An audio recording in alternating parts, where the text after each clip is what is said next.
Three. A very good morning to you. My name is David Batzofin. This is Off the Shelf, and today I'm joined by the inimitable Bruce Dennill. I almost called you Brian for some reason. I have no idea why. Bruce, good morning. Who would want Welcome to to you. imitable me? Yeah, and if people want to know who Bruce is, you'll find out during the course of our chat together today. Now, what I asked Bruce to do was to pick some books. I have no idea how many he's chosen or what they are. So this is a show with absolutely no prep, which is the way we both like to work. Bruce and I have been That's colleagues for, essentially our careers. Yeah. yeah, many years. In fact, just shortly after he was born, I think I met him. Well, that's what it seems like anyway. So, with no further ado, and seeing this is called Off the Shelf, we're talking books today. Um, how many books have you chosen, Bruce? We're looking at sort of your books of 2025. Somewhere between 3 and 15. I'm not really sure. It's yeah, I've got a whole bunch of windows open here because a lot of them have been lent to people and whatever. I've got Right. a small pile of things in front of me here, and yeah, so we'll jump back and forth between what's on I've written notes about and what's in the pile here. You've written notes. You mean you've actually done prep for Well, this? things that That were flies in things the that face of were things everything that I've were just said in the reviewed opening, you anyway. know. No, no, that's fair. No, to be fair, they weren't prepped for you. They were prepped for other people. Okay, fair enough. Then I feel much better now. So, with no further ado, your first book, what is it and why? Well, let's start with the stuff I have here. So, Fredrik Backman, that's probably going to come up back to front Yep. there. No, it's But yeah, fine. that's Fredrik Backman. It's called My Friends. This is the guy that wrote A Man Called Ove, Okay. the Swedish author, and just a guy whose writing is always just incredibly moving. He Mm, tends to, and I'm also so aware it's always translated. It's English yeah. is not his first language, and he tells these beautiful stories where you just sort of get a sense of the value of humans, which is about as high a compliment as I can get because anything else. Anything else we watch or read or whatever, we just get a sense of how bloody awful humans are. Yeah. So he tends to just really be able to find the beauty in it. And then what he also does so often is during the course of telling a beautiful story, he will just Mm, write these gobsmackingly beautiful phrases as part of the way of describing someone or as mm, part of their dialogue or anything like that. So every book of his that comes out, I tend to just sort of jump on that straight away as fast as I can. right. And my friends is it tells a story, as you can imagine, a group of friends, one of whom is an artist who has painted this picture, which includes all of them sort of in the Okay. background and how, and then it sort of backtracks on that and how they all sort of met and developed their friendship and how things changed and what the future is and the legacy and the this and the that. It's quite a complicated narrative, but Mm. it's just beautifully told. So yeah, that's Published Simon by? Frederick. Published That by. is Simon and Schuster. So that who's that locally? I don't know. I'm just going to say Simon and Schuster. Okay. People can I find don't it. know who that is locally. I'm also assuming, pardon me, that all the books that we're going to be talking about, if I can find the frog out of my throat, get the frog out of my throat, Hmm. is or are available at good, Yes, yeah, bad, yeah. and So these indifferent are bookshops. exactly. So these are all books that I've reviewed for local publishers. So yeah, Okay. they're all being distributed up and down the road here. Yes. All right. Number Right. two, and to use the language of beauty pageants and similar reality TV shows, these books are in no particular order. That is Not absolutely a correct number one, two, because or they number aren't. two. It's just we're just picking them and The you're going to talk about them at next random. one, because it's on my table, Yeah. um, is This Is Wild by Ah, Carlos I've Amato. just So interviewed Carlos. It's a there we great go. book, that, yeah. Yeah, so this is interesting. I mean, every year, obviously, we get a bunch of these Yeah. annuals, these collections. You can see there of cartoonists of all kinds who are putting together their work from throughout that year. In Carlos's case, it's more than a year. This is his first Mm. collection, so I think he's 8 done years this or year, but so. then Yeah. also cherry picked a lot of previous stuff. Now the difference here. because so often these books, especially the political cartoons, and Carlos is a political cartoonist, but they just sort of, depending on how aware of the news you Mm. are, they sort of tend to recollect a bunch of negative, Yeah. heartbreaking, annoying, frustrating stuff from the year. And however clever it is, it's just kind of, oh no, this is, I had processed this and now it's back. Mm. And where this one really succeeds and does really well. I mean, there are a lot of fantastic cartoons, just very clever, beautifully created, illustrated, all of that kind of stuff. But what makes it different to me is Carlos's writing. So in between Yeah. many of the sections, he will write. Let me just see if I can find one here. He'll write a few paragraphs. So that sort of thing. There we go. Yep. Just just saying this is the And it's next section is a bit of a very collection of cleverly constructed. this kind of theme, yeah. Yeah. And then not only is it great sort of analysis of what he's talking about, but it's beautifully written. It's Mm. very clever. It's not shy in terms of he's not shy in terms of his stating his beliefs and his perspectives. But again, they're Yeah. beautifully put. He's very eloquent. He's very creative. He's very funny. So it does make the whole thing, I think, for me, a little bit easier to relook at, Yeah. and also to go, okay, actually, yeah, this, it's important. It is important to give people hope, Yes. in terms of Rather than, as you say, just making fun reinforcing of dark negativity. and horrendous, things that Mm. have happened. So I think in that sense, quite a complex book, more than just a sort of bunch of pictures, Mm. brought together. And I think a very good one. I'm glad he's on the wagon in terms of getting his collections Indeed, out, it's and a I great read, assume he's going to be doing more. and that's published, if I'm not mistaken, by Jonathan Ball. Yes, that's Jonathan Yes. Ball. Okay. Right. A great one to add to your Christmas gift list for yourself. Don't buy it for other people. They can buy their own copy. Exactly. No, never let people get away with that. Authors Yeah. need to eat, man. Come on. Next up. Right. Next one. We've got Tree Tales of Zimbabwe. Well, Oh. this is volume 2. There's a volume 1 as well. But Jonathan Waters is an independent publisher, I think, yes, in Mm. Zim, and manages somehow to bring out a bunch of these beautiful. I'm just seeing if he's got a publishing imprint somewhere. New Zanj Publishing House, Zanj, New Zanj Okay. Publishing House, based in Harare. But he manages somehow to bring out a bunch of these kinds of things. So there's Victoria Falls, and there's just all sorts of different titles that he has.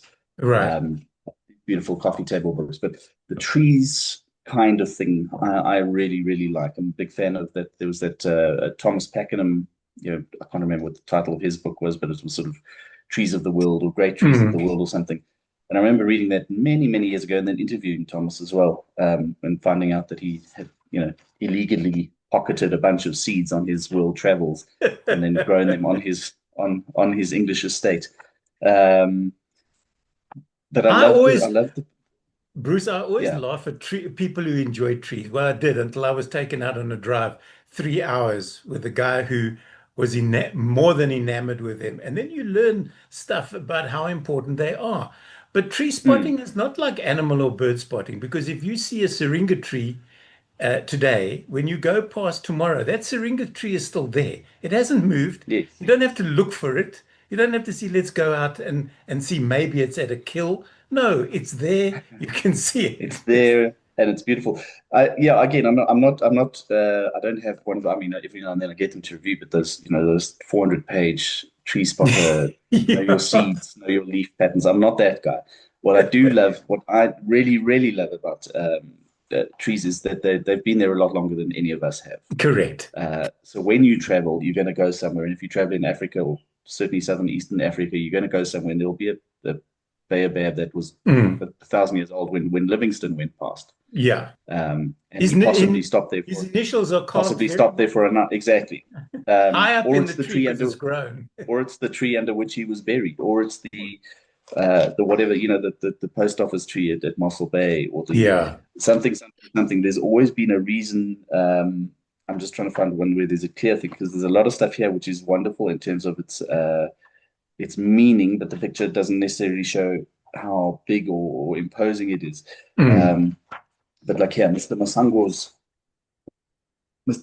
blackboard tree. So he used that tree to teach on, and that's Okay. an old primary school. There's a beautiful one now. Fig trees are often so Yeah, incredibly fig trees are beautiful. They really and massive truly and are. beautiful. And And I they'll mean grow things like almost anywhere. yeah, and olive trees, things like that, which grow for 1,000 years. Mm. Here's one Reverend Segonda's Brazilian pepper tree at St. Columbus. It's in the middle of in the courtyard of a school, and guaranteed was there before the school was Yeah, built, built around it, and so on and luckily. so on. And so Jonathan Waters goes into all of Okay. that history, and he clearly loves the country, which is lovely, because that's also that thing of Zimbabwe is one of those many countries where glossy uh, travel agent marketing won't tell you how No, important it true. is and how special Yeah. it is and how much there is to do. So this gives you wonderful insight into a bunch of places that are on and off the sort of beaten track, and the places that, yeah, if you were going to visit an area or a country, you or I would want to go. Just let's go and find out about this fascinating thing that happened here.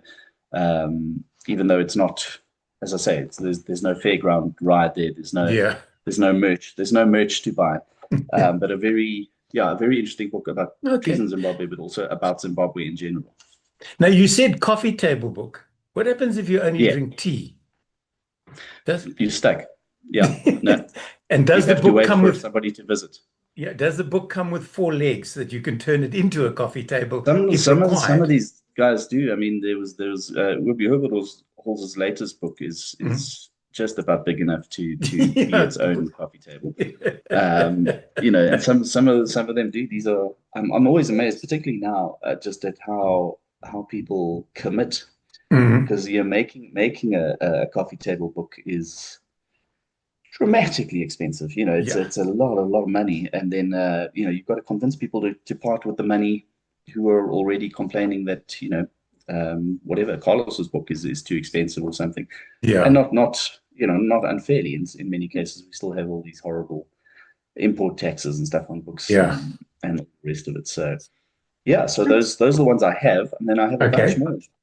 All right. Just on without them being here. Mm. They've been lent to somebody, or they're in a pile somewhere, which I don't know about. But yeah, one of my favorites was a book called My Last Supper by Rayner. Now Jay's a chef who you would recognize from TV. He's Mm. an American guy, chef and a food writer, most well Yeah. known as a food writer, and very sort of recognizable. He looks a bit like who's the big one in Penn and Teller?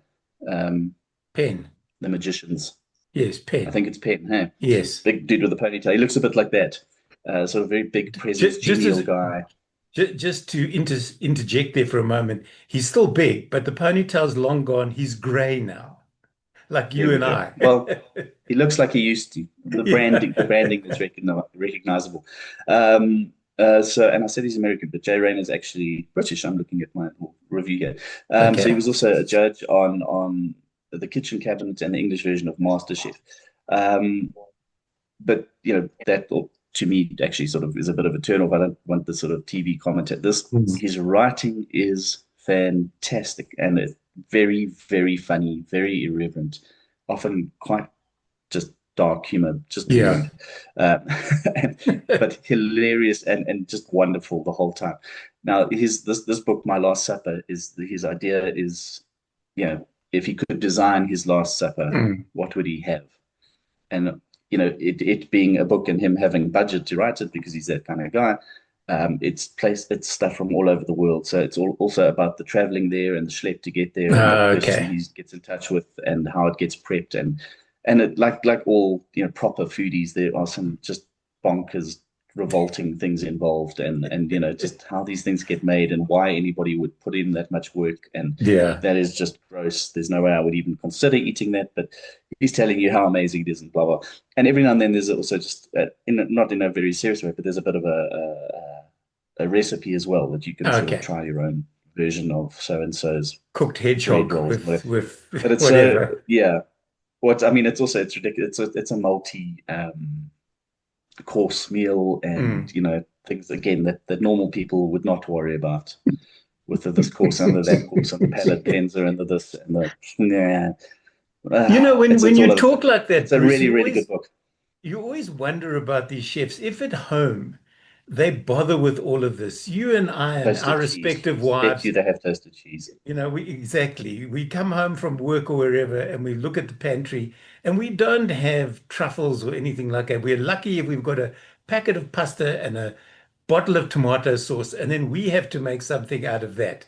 We have Yeah. no access to gold leaf or hindquarter of eland or anything like that that these people seem to have Yeah. in their refrigerators. Absolutely, they do, and look. What's also interesting here, again, he's a very very smart. Like our good friend Barry Wrong, our Yeah. late friend Barry Wrong. He's that for food, Ah, like Barry okay. was for movies. He's Yeah. just this wonderfully warm, incredibly intelligent, incredibly eloquent presence, and it's a wonderful book about food. It's a Mm. wonderful book about travel. It's a wonderful book for writers by a writer. It's just it's a great read. It's called My Last Supper by Rayner, and I have no idea who publishes it, Okay. but it is available here. Fair enough. Okay, that's next up. Let's go now. Let's go to the hospital. So, Saving a Stranger's Life by Anne Picard. Now, she's local, and again, Oh, I apologies. know. I think it might I've be interviewed Anna. Anne. She wrote two previous books. Yes, yes, She's a trauma doctor. that's right. Yeah. Yep. So, emergency room doctor, and as you can imagine, just the sort of brutality, but also Yeah. the humor and the warmth and the uh, meaning in Mm. so many of the interactions. So, Saving a Stranger's Life. Was it weaves in a lot of the COVID-19, the pandemic and the Yeah. challenges of that and the stress of that and you just get a sort of sense without it ever being she's never sort of feeling sorry or going woe's us or Mm. whatever, but you just get a sense of that incredible claustrophobia you must have felt if you had to be in a hospital Yeah. during COVID-19. The rest of us, if we had a choice, we wouldn't go there because you would get it there, Yeah. She had no and choice. here you have to go because some idiot's like run into a fence or something. He's got an iron pole through his leg or whatever. Um, and it's again the writing is great. It's always everything here is as much about good writing as it is about or great writing as it is Mm. about an interesting topic or a funny topic or a beautiful topic or whatever. Um, so yeah, I mean, this is just for me a wonderful look at kind of the psyche and the heart and all of that of a trauma doctor, an emergency room doctor. Um, It's without something that I so don't think the patients. there's a lot of yeah Yeah. It's something that the patients don't get to see because if you're brought into a trauma or an emergency room, you're normally not in a condition to have serious chats with whoever's going to operate for on you. sure. And then often there's a handover from the emergency room doctor to a ward doctor, and you may never see who saved your life. Yes, So this yeah, is a nice sort of doffing of the hat to the yes, behind the absolutely. scenes people who literally can stitch you back together. 100%, 100%. Because Yeah. also there is that sense of like, cool, I'm done with this. Yep. She needs to go, you know. And I think she And that is mentions it, also if a not, weird thing because you might save somebody's life and then need to, for practical reasons, get them out of the bed. well, this Yeah, is exactly it. And I don't know if she mentions it in this one, but I think she mentioned it in previous books where there's often no closure for them because the yeah, patient yeah. gets moved on, they move on to other traumas or other hospitals to work there, and then not necessarily they can't necessarily give the time to every patient to find out Mm-mm. what happens. Yeah, So yeah, it's tough for them. absolutely. So It's tough for them as well. it's all of that. She touches on sort of just spending time with her dogs, which are a whole thing herd She's got a herd of of dogs. adopted dogs, Yeah. just rescue dogs, and you just kind of how does this person function? All of Yep. this outgoing compassion Yeah. and love and everything. and then all of this incoming trauma. Mm. And it's an interesting book in that regard as well. And beautifully written again. I think a really well pitched in Yeah. regard. There's also there's a lot of great TV shows on this kind of topic. Mm. But again, because it's TV, there's sort of injected narratives and egos and whatever. And here you just get a sense of somebody who needs to do their job, is good Yeah. at their job, faces challenges in doing their job, but gets it done. Yeah. So that's a great read. Okay. Right. I think that was Jacana. I'm not 100% sure, but I think Yeah, so. it may well be. Um, I can't reach her copies on my shelf. there we go. Then I'd always read a few biographies. I like a good biography, Hmm. and particularly particularly if it's a person or probably fairly obviously if it's a person I'm a fan of, but not always, because often you get people who are fascinating and potentially massive idiots, but they're still fascinating. But Dame Julie Andrews is no idiot, and so her autobiography, Homework, it's called A Memoir of My Hollywood Years. Okay. So it's not her only memoir, it's not her only autobiography, but it is one that looks at the impact she had um, on Hollywood. Yeah. Um, I She mean, was thrust into she Hollywood as a very young actor. And I mean, she walked yeah, into yeah. I mean, major roles early in her that's the career. thing. I mean, she became very quickly a stage phenomenon. Yeah. And then from that I'm just trying to see if I remember which way around it was. Doesn't really matter. But he said, I think her first two movies were Mary Poppins and The Sound of Music. Correct. I mean, hello. Her first two movies. Uh, For um, many people, those would have been their last two. I mean, you can't and they top were either of those. They back are to both back. iconic. Yeah, back to Yeah. back. So she makes them both back to back. She gets Oscar nominations for both. And these are her first roles. Um, and she just what I did love about it overall, because she also then she ended up marrying and had long marriage to Blake Edwards, Yep. um, the film director. He Um, of Pink Panther fame, but if I remember correctly. yes, Yeah. that's right, yeah. But what's lovely about it overall, she's great. She's got lots of Mm. different stories and whatever, but she just does seem a bit of a law school. She just does, you just get the sense of a major A-lister. Again, two of the most, massive films in the history of film. It's like, where And did and you put all the of this, Oscar? I don't know. It's in a cupboard somewhere. but also, I mean, clearly a very smart woman, clearly a very talented woman. All of this, none of the sort of druggy weirdness and falling off Yeah. the wagon and lost weekends and none of that. But she just sort of and will happily tell you about it. Just kind of let's make this decision as a life decision to Yeah. to do this, and then it goes massively pear-shaped because it wasn't planned properly or it just wasn't a good idea to begin with. Cool, well, let's do another one. And you just get a sense of a very real person Yeah. operating in another stratum somewhere Yeah. that we're never going to have access to. Yeah. Um, but just being normal and messing up and just not being able to figure it out. And it's in that sense, it's really sort of warm and lovely, Mm. like you would expect Julie Yes. Andrews to be. Yes. She's on TV or whatever, and she's just warm and lovely. And you think, well, that's a bit old fashioned now. And you go, yeah, well, she's 80. Just calm down, dude. But just she is the same person on the page. She is Yeah. the sense Wonderful. that you get. Yeah. So that's a really cool book. Another one I think you might have read yourself, Hollywood on the Felt, by Ted Werter.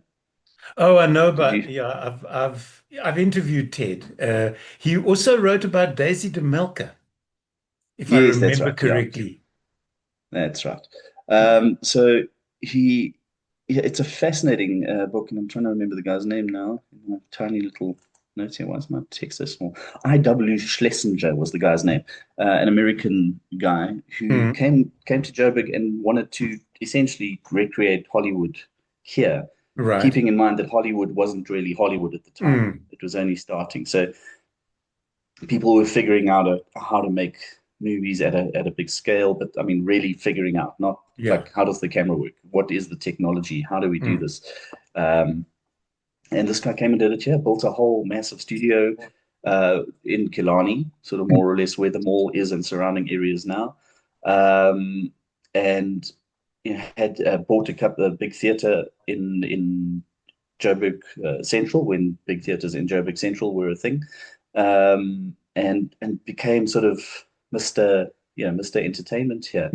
And again, making a lot of mistakes along the way, but changing the industry completely, including Hollywood, because what he was doing was pushing MGM. He was that level of operator in the States to go, oh, well, we need to keep up, or we need to get ahead of this, or all of that kind of stuff.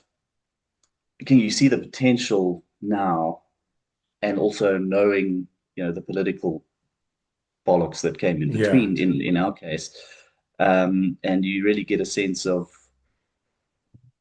that we could have, if it had stuck around, what Hollywood did for a growing state or sense of identity for the US could have been done here as well. But Schlesinger, just a very deeply eccentric guy, and very reclusive and very controlling, and all sorts of things which don't make for great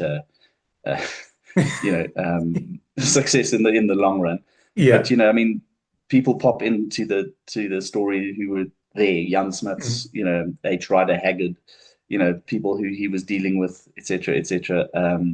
And interestingly, one of his films is a totally nuts guy with the surname Kohlenbrander, which is my mom's maiden name. Oh, okay. It turns out he is some sort of connection. He's some sort of family member. Utterly bonkers. I won't give you a spoiler, but yeah, just the sort of interesting guy to have on a set. Shall we say that? But yeah, I was fascinated. I didn't know about any of this. Schlesinger also he lived in the Carlton Hotel. Oh, well, there you go.